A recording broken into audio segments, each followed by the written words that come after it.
Hey everyone, Tactics here, and in this video we'll be going over the final boss of Manaforge Omega on Mythic difficulty, discussing the mechanical changes that you'll face, some recommended WeakAuras and how to set them up in your MRT note, raid comp suggestions, as well as just other tips and tricks for all three phases that we learned over the course of our progression that will hopefully help you and your guild get their cutting edge achievement. I'll be putting all of the relevant links down below, where that's for WeakAuras, raid plans for all three phases, our kill video, etc. All that stuff down below. Plus, of course, the video will have chapters, so feel free to jump around to whatever you need to see. With all that said, let's jump right into it, starting with the changes to the boss on Mythic difficulty, of which there are quite a few. I do want to quickly note this is taking into account the nerfs that happened at the beginning of September. So there's only 4 gravity debuffs. There's not 6 like there initially was. The phase 2 pushback is a little bit weaker. The phase 3 rings and stuff have a bit more time. So that is all taken into account when it comes to the strategy I am going to be recommending. Now, in terms of what is actually different, starting off, one thing not in the dungeon journal is related to Devour and the growing hunger stacks, which starts at 6 on pull, up from 2, I believe, on normal and heroic. There are 6 adds on pull as well, so you can actually meet that. But the real impact this has is the second Devour, which now requires 8. So you need to meet in the middle as a raid on the second Devour now on Mythic difficulty, and the Hardened Rage of phase 1 is the third Devour. So that is an important change. Other than that, the adds themselves have an important change in the new infinite possibilities. Essentially, when you kill them, they will start an 8-second cast, and if every living mass on the platform isn't dead when that cast finishes from the first living mass, they all heal back to full health. So basically, you need to split your damage between the left and right side of the platform evenly, such that you're killing these adds, all of them, within 8 seconds of each other. So that the other new thing in this phase is related to the reverse gravity debuffs. The airborne players basically need to be taken down by everyone on that side of the room with excess mass. So initially, when the first Devour happens, you have 2 excess mass available on each side. Both those players need to be in the airborne circle to pull the players down. After that, you'll have 4 excess mass players on each side. All 4 of them need to be in the airborne circles in order to pull players down. The second Devour happens, it resets these stacks, and then you go back to only needing 2 players. So you basically have one very dangerous set of reverse gravity debuffs, the second one of the fight, where you need all 4 excess mass players to actually be participating in dragging airborne players down. Moving into the intermission, the main change is there are now 5 orbs for you to pick up, which deals 7% of the mob's health per hit. So 35% total, very, very significant amount of damage. They're in the exact same places as the normal and heroic stellar cores. It's just there's 2 of them on the first 2 locations, and there's 1 of them underneath the platform still. So you do assign 5 players per flight to make sure they're getting these stellar cores. When it comes to the actual platforms themselves in phase 2, there's a few things to note. First off is the new mechanic in gravitational distortion. I'll show what this looks like when we actually get to the phase 2 walkthrough, but basically this will exist for the remainder of the fight, both in phase 2 and phase 3. It's essentially a spread debuff that you have to soak. It's going to go on 3 random players, 1 melee or tank player, 1 healer, and 1 range DPS. And then you basically just spread out in between them to clear your crush debuff. It might not be clear. I will show you what it looks like when we get to that phase. Just know that it basically makes some of the mechanical overlaps in both phase 2 and phase 3 a little bit more complicated, and that's what it's there for. Speaking on the actual platforms themselves, number 1, there's now 4 null binders that are spawning on the platform, on each platform anytime null binders spawn. So you're going to be needing more CC, usually grips, to actually group those guys up. On top of that, they will go CC immune after 18 seconds. So you can't just like long-term CC them with something. You have to actually get them in and kill them within the 18-second timer. On top of that, the actual main ability of both mini bosses is now slightly different. So on the first platform, it's mass destruction. This was the tank line. This now targets the tank as well as 3 other random players. So that's more debris field area on the ground, as well as more damage, and of course a little bit of a knock on them as well. In terms of Pargath Star Shard Nova, this is now going to aim 3 star shards in kind of like a frontal cone formation at a random player. So you have to bait these away. And then these star shards have to be soaked before they get shot off the platform. And they have to be soaked by unique players, because if you soak twice, you also cause an entire raid wiping. And I'll show what this looks like when we actually get to that platform. But you need 6 players essentially to soak this on this platform specifically. Moving into the final phase of the fight, there's a few significant changes. First is related to the gravity wells. Now, basically, you can never have more than 5 players in a gravity well. Otherwise, you immediately wipe. That is point number 1. The second point is actually related to the Devour of the gravity wells. Now, whenever Devour finishes, it will look at every single gravity well that had a player in it, at least one player in it, and it will cause a supernova off of that gravity well. What this essentially means is you need to assign 5 players to each of the gravity wells that you're going to be using, the max you can put in because of the other mythic mechanic. And because there are only 8 gravity wells, it means that the Hardened Rage is once again the 3rd Devour cast. So a little bit less time again compared to the normal and heroic version. Outside of that, this gravitational distortion kind of spread soak mechanic that I was talking about also once again exists in this phase, usually timed around the tank grip to make things a bit more complicated. So as you see, a lot of stuff is kind of new or adjusted on this boss fight, and because of there's also a lot of different kind of assignments which we use the WeakAuras packs for. So let's take a look at those. Generally, again, I'm going to recommend either Liquid or Northern Sky, whichever one you are using. And there's a bunch of different setup required for, again, the various assignments throughout this encounter. One thing I do want to specifically talk about off the top is the excess mass assignments. Basically, this tells players who is going to pick up which excess mass when they spawn based on who is getting targeted by the gravity debuff as well, because you, of course, don't want the gravity debuff players picking up the excess mass. Otherwise, it's a wipe since you need all of them to help pull players down because of that mythic mechanic. We ended up not using the liquid specific one for this. It had issues with like not being super clear, the backups, if they were ranged or melee or whatever. And so we ended up swapping to the Pop-Tart Corn Dog version. That being said, I don't recommend doing that. I recommend just playing with whatever pack you're going to be using or you're used to using and you know your entire raid has. Of course, you know, you have to set up an entire new WeakAuras that your entire raid would need. It also, this one specifically has the downside of if someone accidentally picks up an excess mass, it kind of bricks. So you have to be vocal if someone accidentally does it, which, you know, it's hit or miss depending on your guild, right? Some guilds are not very vocal. Some guilds are. Some guilds have players that don't talk too much, right? So I would just recommend sticking with either the Liquid or the Northern Sky pack. One less WeakAuras to set up. And you know your guild actually has it if you're getting too DIMENSIUS at this point. Now, there's a lot of WeakAuras in this pack that are relevant to the fight. I'm going to currently talk through the ones that need setup, and then when there's ones that don't need setup that we covered or see during the walkthrough, I will point those out and discuss them. So, like I said, this is the Pop-Tart Corn Dog excess mass assignment. You can do the liquid one according to what their page says. Going down further, this is the spreads for the gravitational distortion. So there's a melee and tank group. There is a healer group that has a couple of ranged DPS in as well as a ranged DPS group. It always hits one melee or tank, one healer, and one ranged, so you can kind of force the assignments here. And there are positioning assignments in the actual raid plan for this as well. Here is the CC assignments for the second phase on the Null Binders. This is just the same as the Forge Weaver Araz WeakAuras. So similar idea here, just assigning the CCs. This is the soaks on the second platform of P2 that I was talking about. You need 6 unique players for it.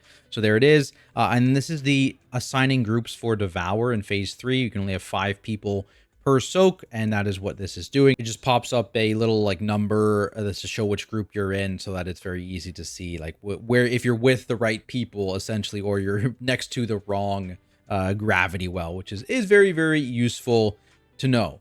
Speaking of that raid plan that I was talking about, I'll link this down below in the description. I'm not going to actually walk through every single page of these individually. I'll probably reference it a little bit, but this will be down below for you to check out if you need to.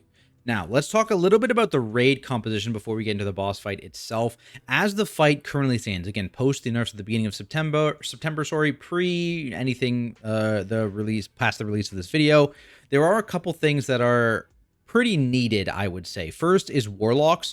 You kind of need 2 Warlocks for the overlap on the second Devour in this first phase.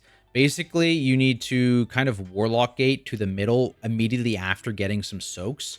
And that's a very, very tight timer. It's very dangerous. And having a Warlock gate on each side is essentially mandatory, I would say. You might be able to get around it, you know, if you have a lot more gear. Maybe if you're all over 720, maybe it's like you can stay healthy enough, but like the 2 warlocks is virtually required. They're also very, very useful for the Void Warden damage in phase 2, but just this Warlock 8 alone is like a reason to bring 2 warlocks. Beyond that, there's a couple other requirements. One is DKs. So I would actually say 2 DKs is not required. 2 DKs does make the fight a lot more, I would say, easy and consistent in terms of this phase, right? You can just grip 3 of these guys, knock 1. It's free, right?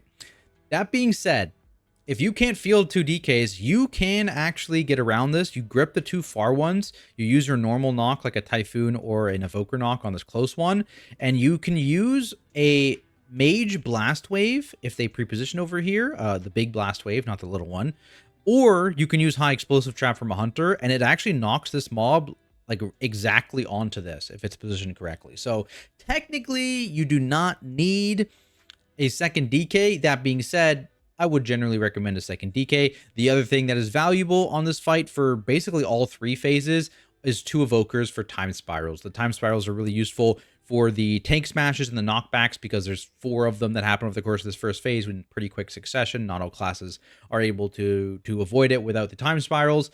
Phase 2, the pushbacks, while they're weaker now, they still kind of do need a time spiral for some classes specifically. It can be a little tight.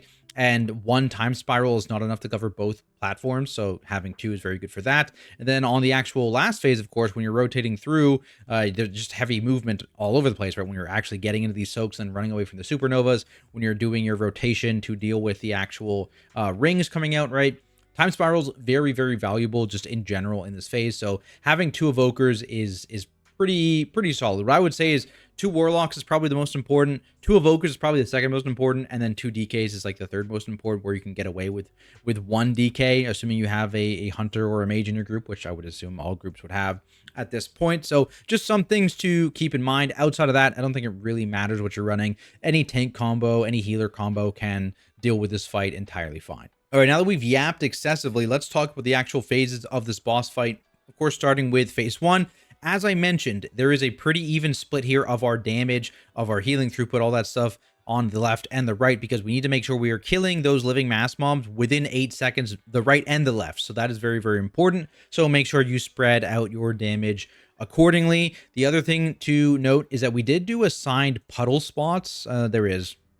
Because you can run out of space quickly, and there are a few kind of banned positions, like right around the soak, for example. You want to leave this area clean. You want to leave the area at the back of the platform, make a line basically for the gravity players to have a clear lane for them to be saved. And obviously you want to keep the whole middle area of this platform clear as well. And so having assigned spots is very useful for that. There's a couple tips you can do. One, early on, especially the first one in particular, tanks can stack. Tanks from then on can just kind of put their puddle on an existing puddle. That's pretty useful. DKs can do that as well with an AMS. As long as, again, don't ever overlap with another player. That's like the biggest thing that can kill you early on, because these puddles are a damage amp. They're like an 100% damage amp. So overlapping with another player, bad. Staying in the puddle too long, especially if it overlaps with the explosion coming from these circles actually spawning, that's another way to die very easily. This is kind of the main area you're worried about randomly losing people, because it always goes puddles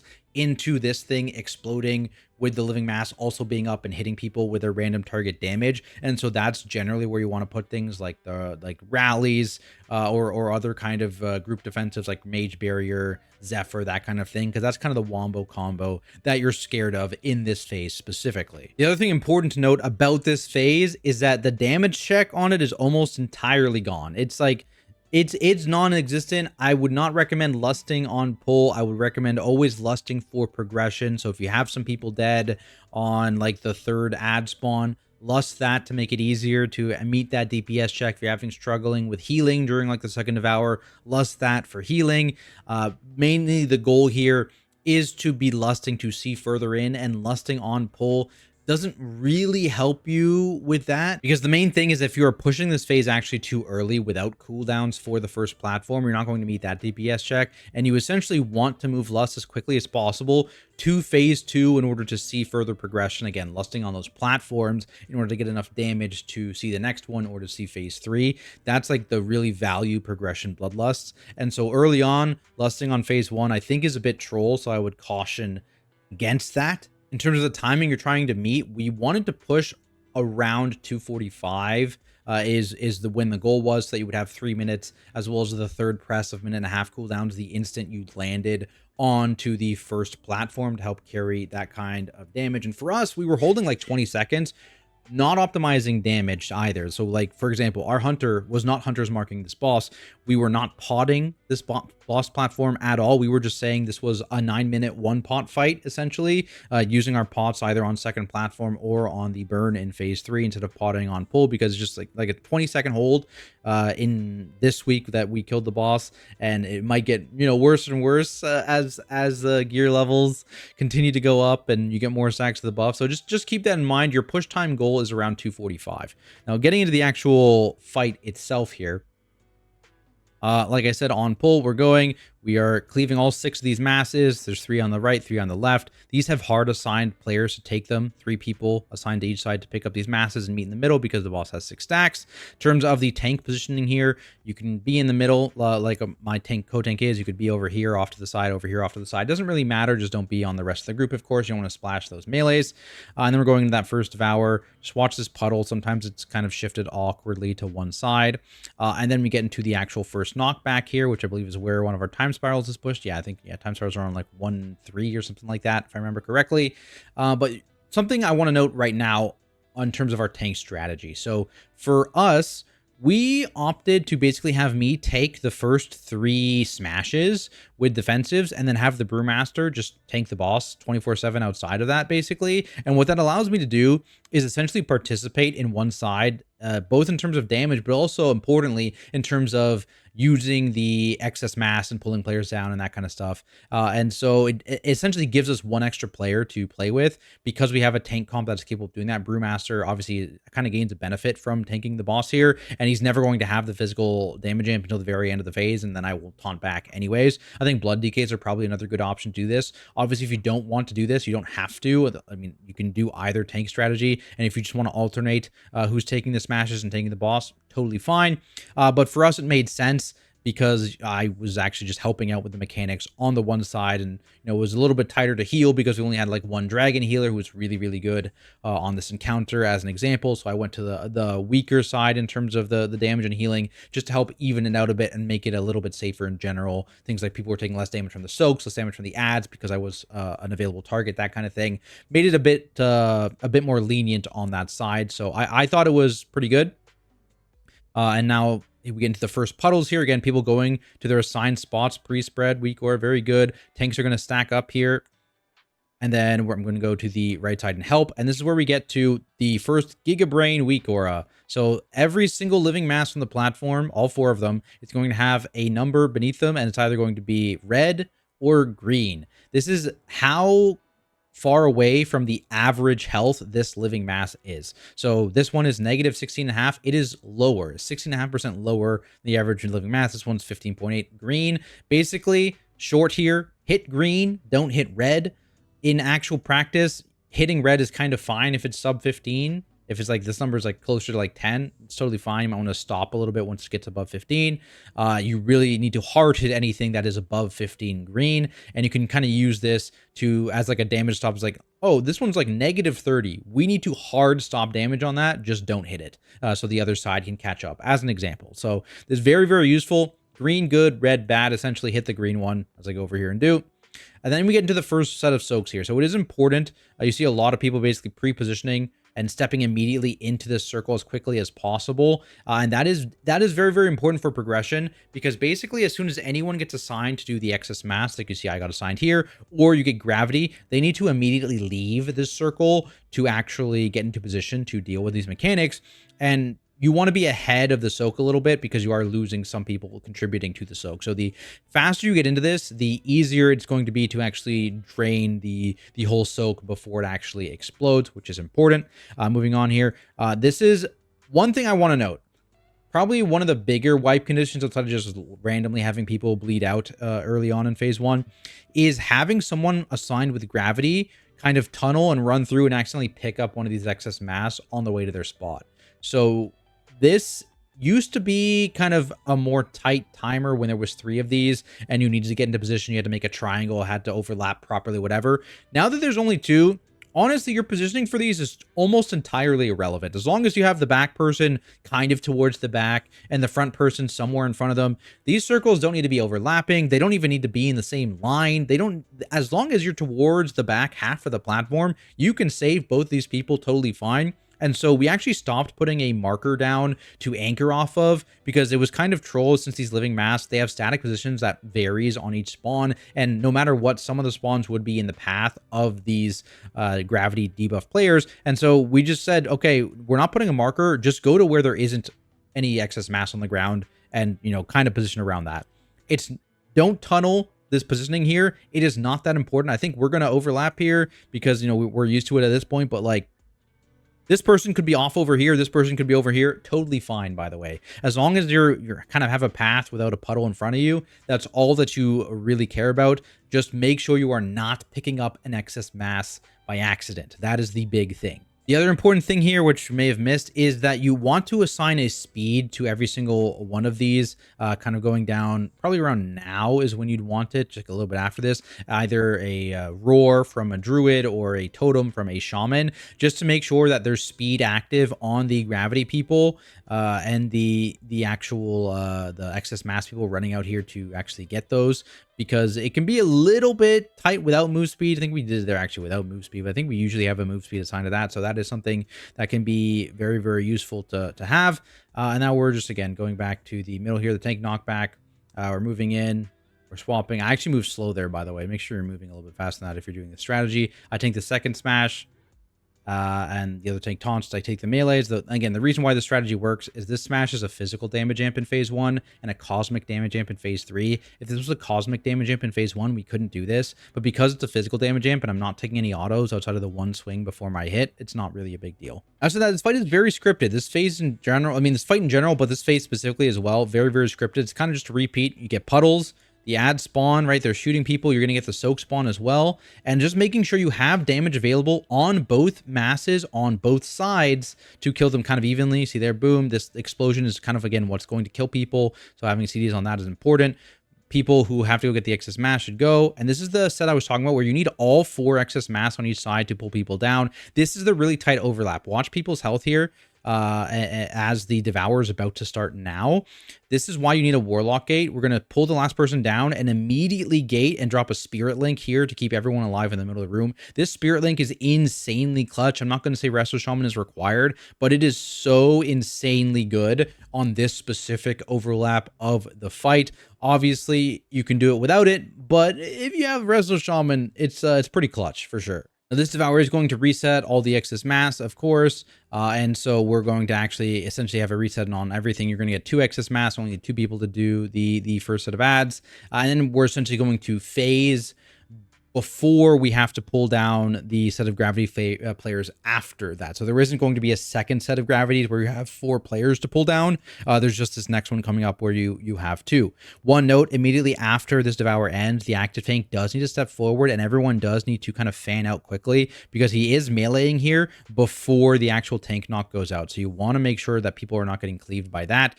Knockback goes out. That's number 3. Make sure you have a big defense for that if you're taking a 3rd stack. And then we're dropping puddles. And again, focusing these ads because we are hard stopping damage on the boss anyways. And so just hard tunneling the ad damage here to make sure that they all get cleaved down in time.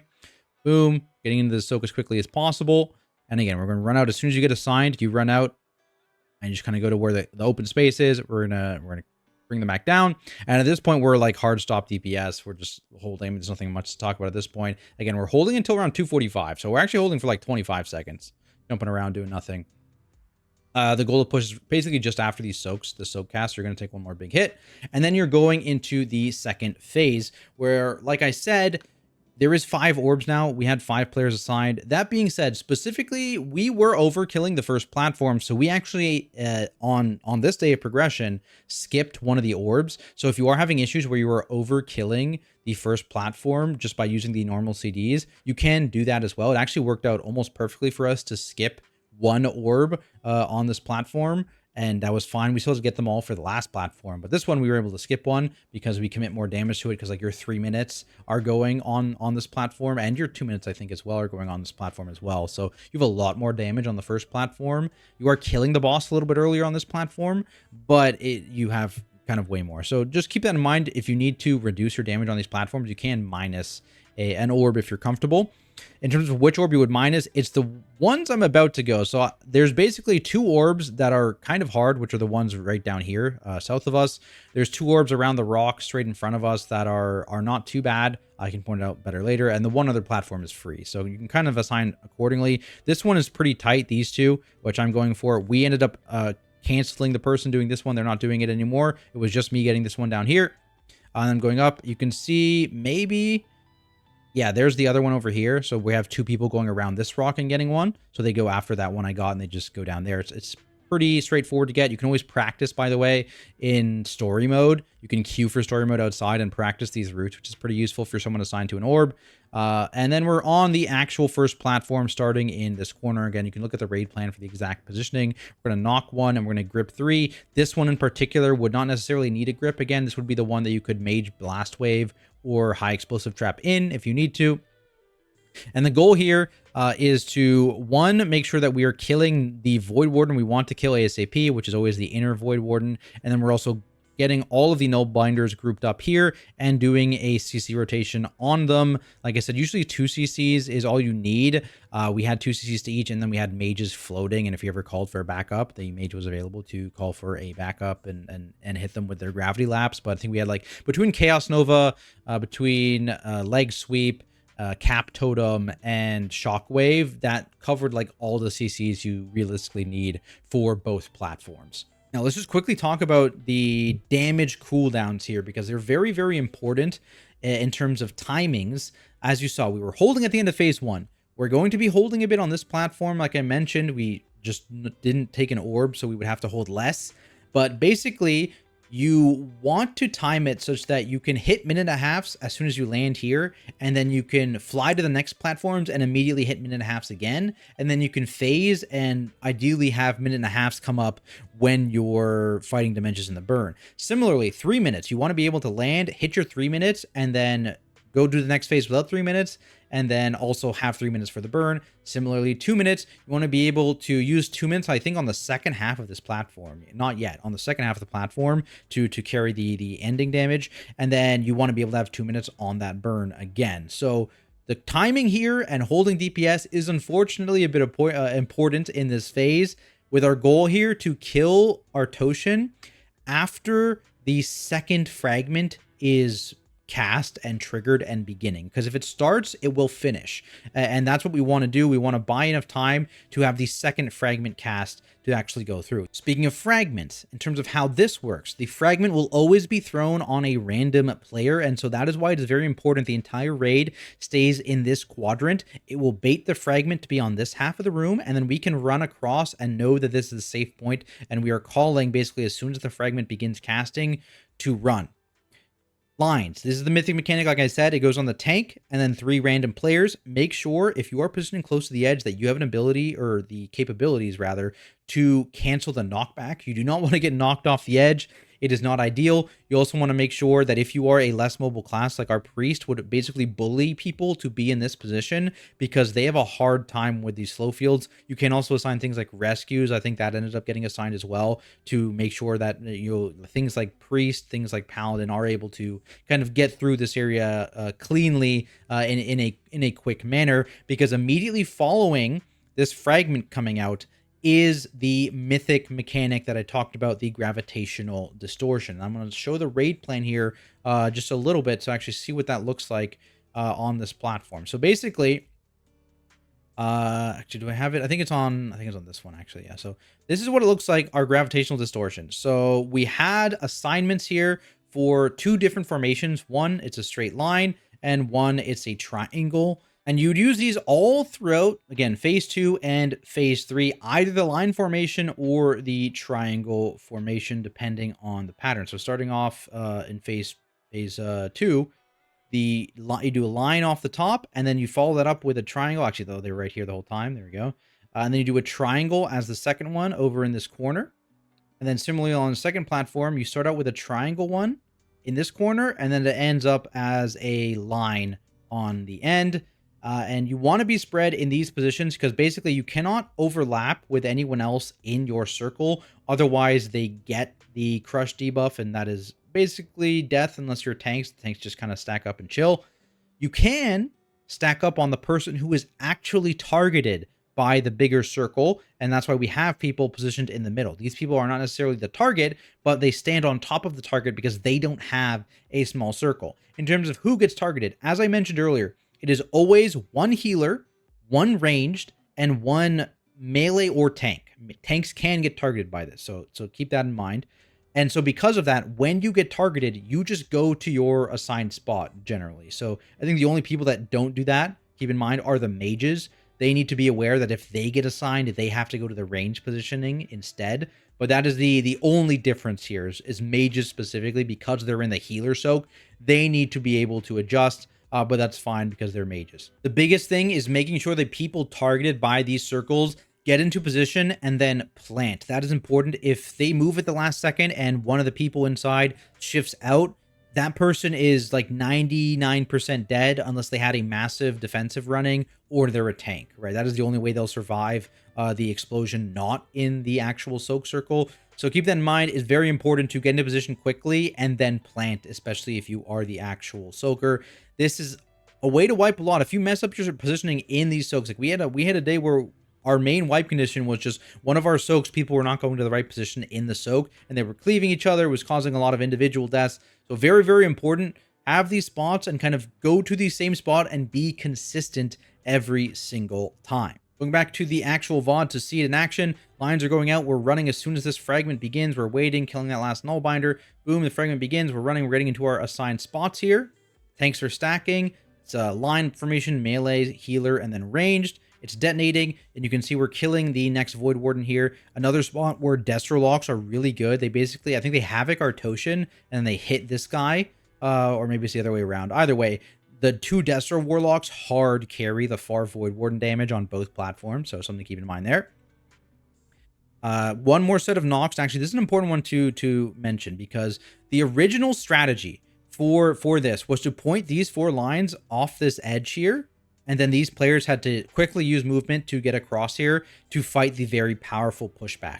Since the pushback was nerfed, you can actually do this instead, where all these players who don't have the extra mobility, I think this guy's got something, but these players here who have less mobility don't need to actually go and point this way. They can point closer to the actual safe gap they need to be in, get knocked, and just immediately be in kind of a safe spot.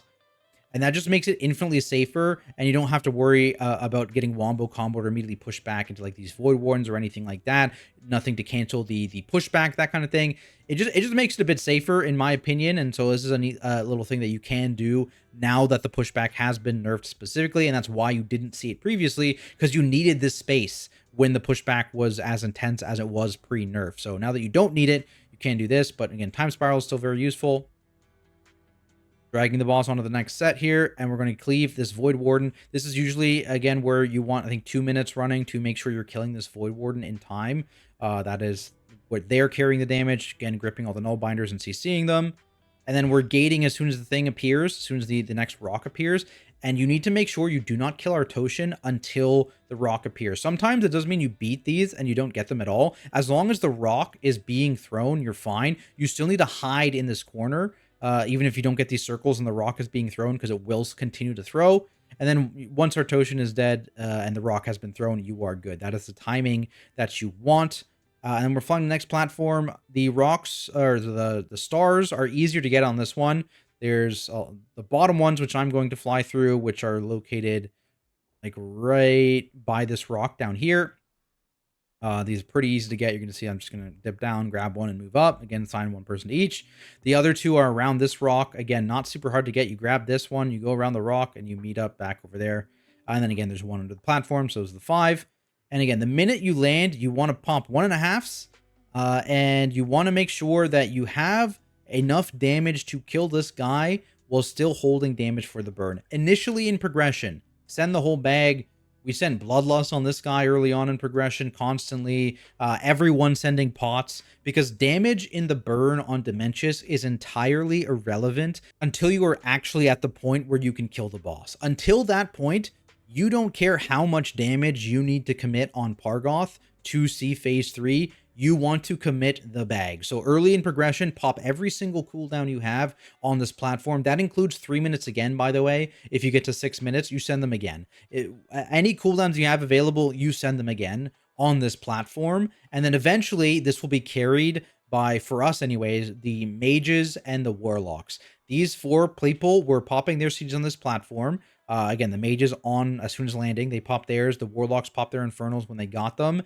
They all pop their potions on this platform as well. And yes, that does take away a little bit from our burn damage, but it gives us, very efficient damage, enough carry damage to kill the Void Wardens and Pargoth in time, while also allowing us to hold everyone else's cooldowns and potions. So it's very, very efficient to have these 4 people spend their damage on this platform once you're actually going for the kill. Again, until then, commit the bag. We don't care how good our burn is, because you can see the entire fight regardless of how good the burn is.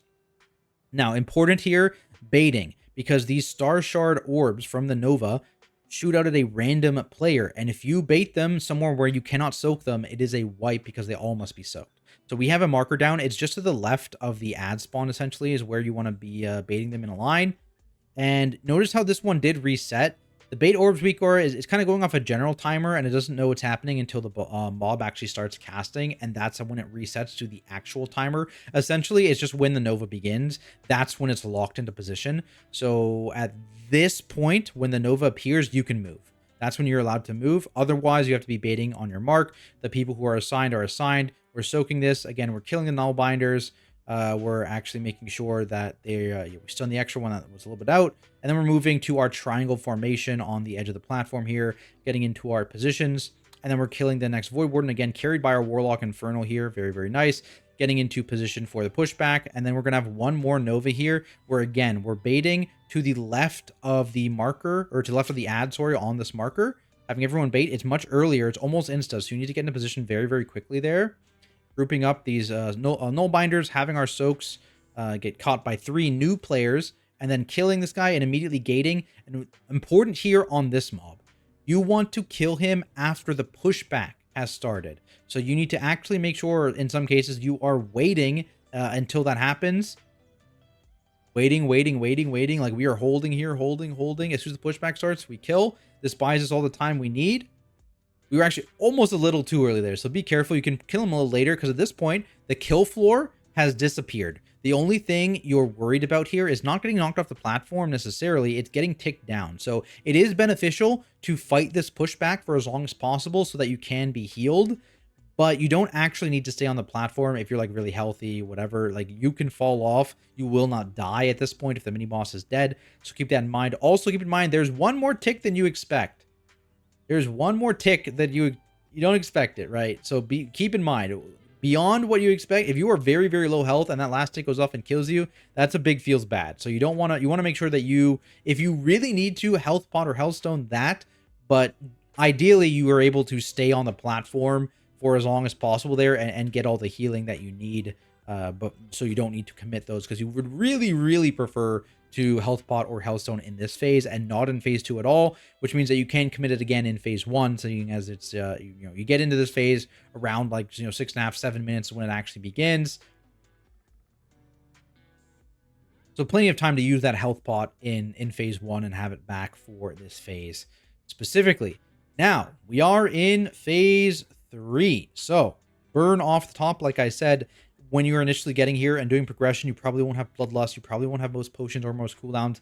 Your damage here is kind of irrelevant until you want to kill the boss. When you do actually want to kill the boss, I believe the damage you're trying to hit by the stars landing is like, as long as you're sub 65%, it's like kill range. I think ideally, especially as gear increases and the buff increases, you're probably going to want to get sub 60 like we did here. We did at like 59% post all the stars landing. So that's kind of going to be your goal if you're aiming for a kill, I would say, because you want to end up skipping the super, super dangerous mechanics at the end of the fight if possible. And there's another dance portion of the fight. Very, very predictable. It's kind of the same general thing happening a lot of the time, but you kind of need to be on top of it. Otherwise, it's very easy to die. So basically, off the top, we're baiting together. The circle is going to spawn behind us, and then you need to look on the left and the right.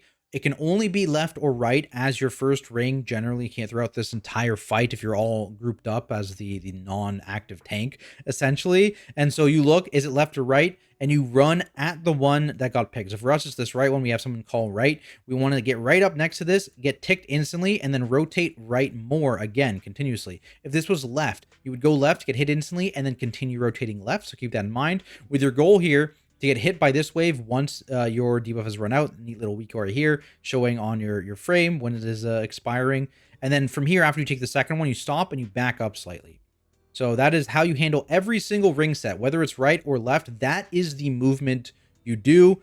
You go towards it, you get hit ASAP, you move halfway-ish towards the next one, get hit as soon as your debuff expires, then you back up a little bit and get hit by the third one once your debuff expires again. From here, we're going to the first Devour. So someone is pinging themselves to see what the attack ping, and that is the mid point. So that means 2 and 1 are to their left, and 3 and 4 are to their right. And you can see everyone from that weak aura setup is now yelling their number and symbol, and we're going to pre-stand next to our thing. We have this hide thing. Step in kind of around 1 to 2 seconds. The longer you're in this, the more ticking damage you take, so you don't want to be in here too long. But if you go in after 1 second, it can be a little bit sketchy. So around 1 second, 1.5 seconds is kind of when you want to step in.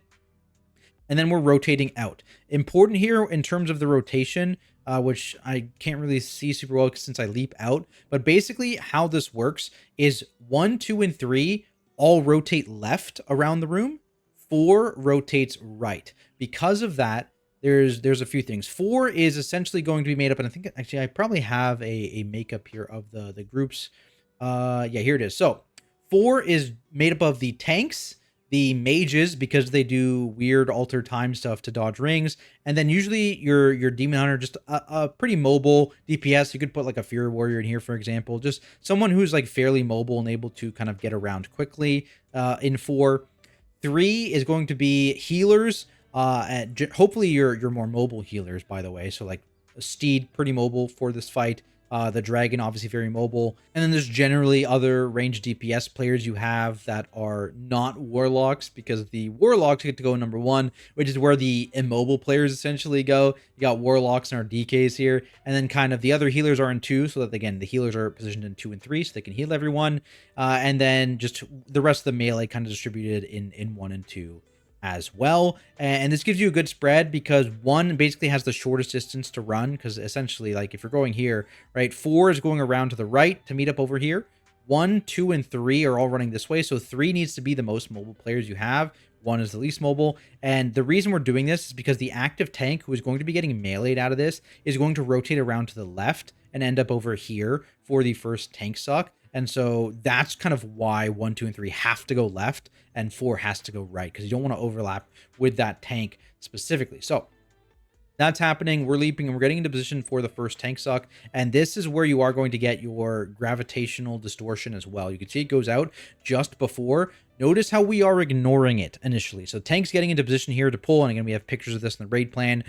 We are kind of stacked up in the AMZ because the supernova is about to go off. We want this for the initial supernova hit in 0.2 seconds here. So that's why we're in the AMZ. Boom, supernova goes off. We get pulled.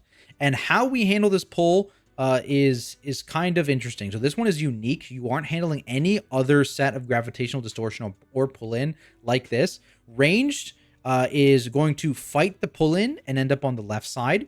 Healers are going to kind of let the pull in take them and kind of end up in the middle.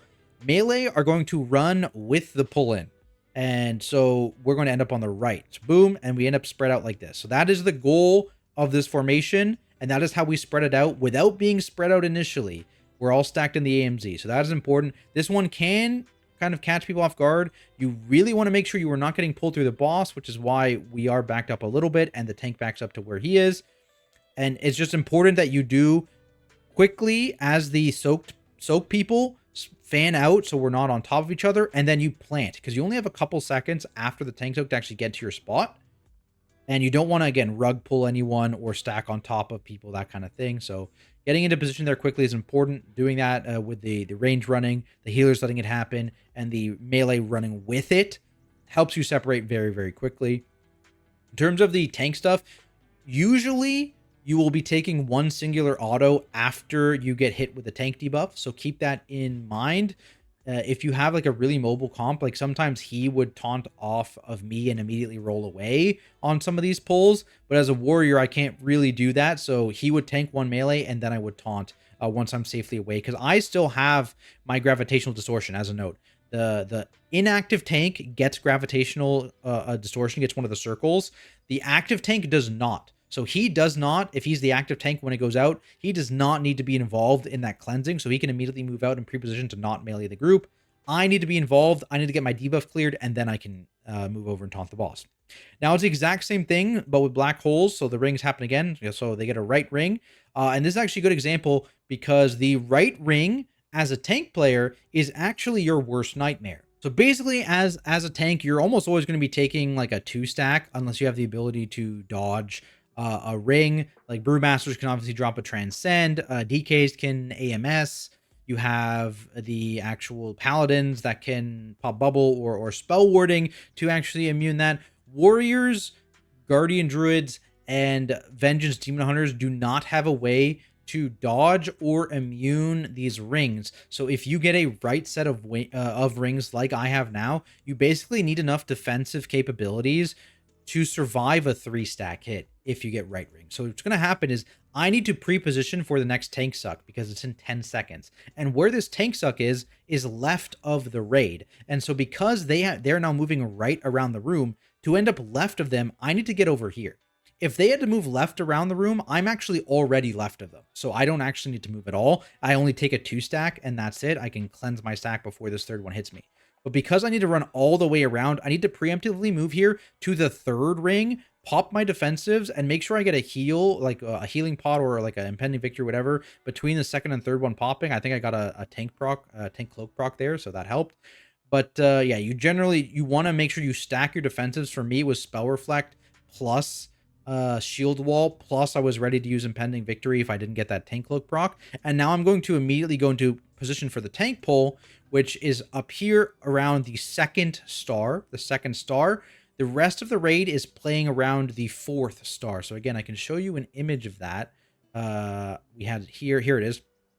So you have the melee like right by the 4-star, range kind of between it, healers kind of behind the 4-star, and this is what the pull-in looks like. Again, dragging through it, and then they're actually going to also resolve the gravity just before. So they need to be pre-spread in their gravity place just before this tank soak comes out. It resolves and then gets pulled. I'm going to move away, but again, the Brewmaster is doing Brewmaster things. He's going to dip out and taunt before anything bad happens.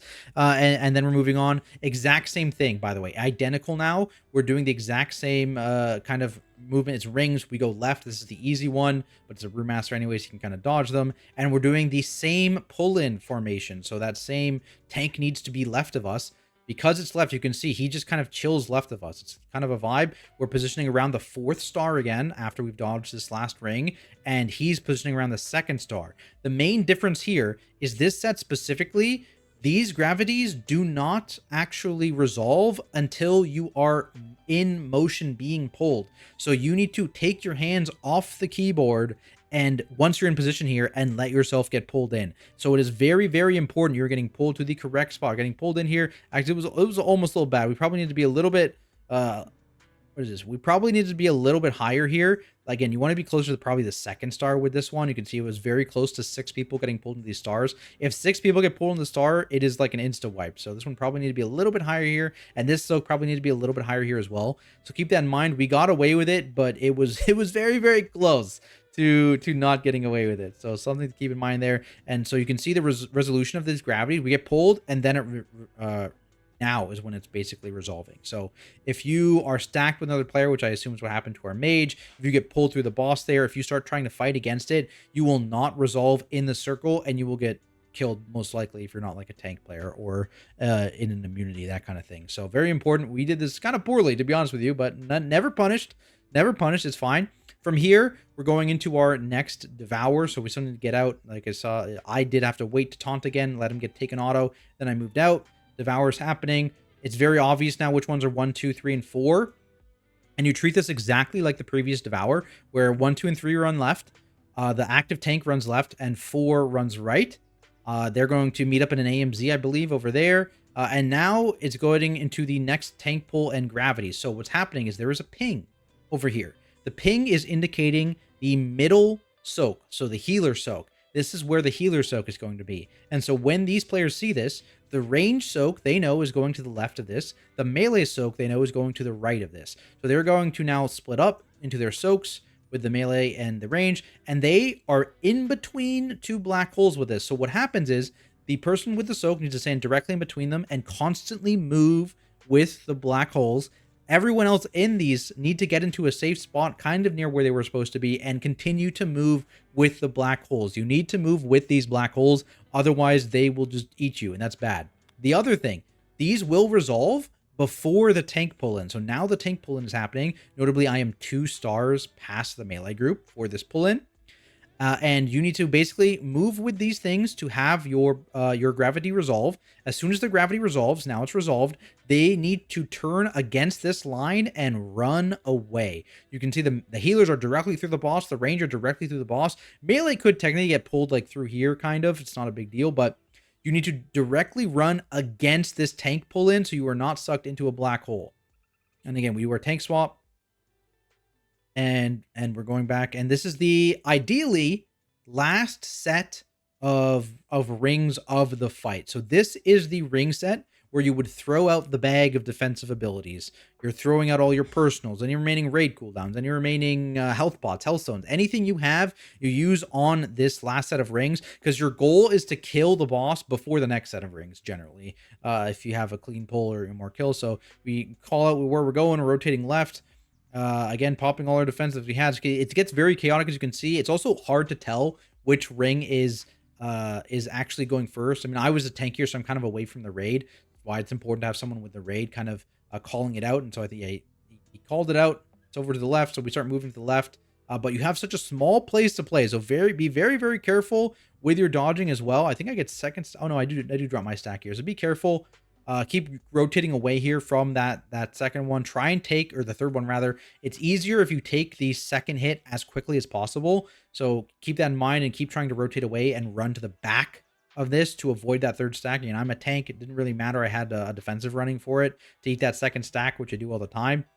As a DPS player, if you don't have a major defensive to deal with a second stack, you need to just run to the edge of this thing. Don't touch it because it will push you back, but run to the edge of it so you can actually avoid getting that second stack. From here, it's just the exact same tank pull that we just had. So again, we're pinging where the middle one's going to go. And then melee is going to the right of that, ranger going to the left. We're resolving the gravity. We're moving with the black holes, and we're running against the gravity, and we are slamming our face against the boss. Ideally, killing it before these rings come and murder us is the goal. So there we have it, guys. Boom. Mythic Dimensius is hopefully dead for your group. You get your cutting edge achievement. Hopefully this video helped you out. If it did, be sure to leave a like and subscribe for more content like it, including guides just like this one, Mythic Plus guides, all that good stuff for the Midnight expansion. Super, super hyped for that. As always, I need to shout out all my amazing Patreons for their continued support and making content like this possible. Otherwise, I appreciate everyone watching, and I'll see you all in the next video.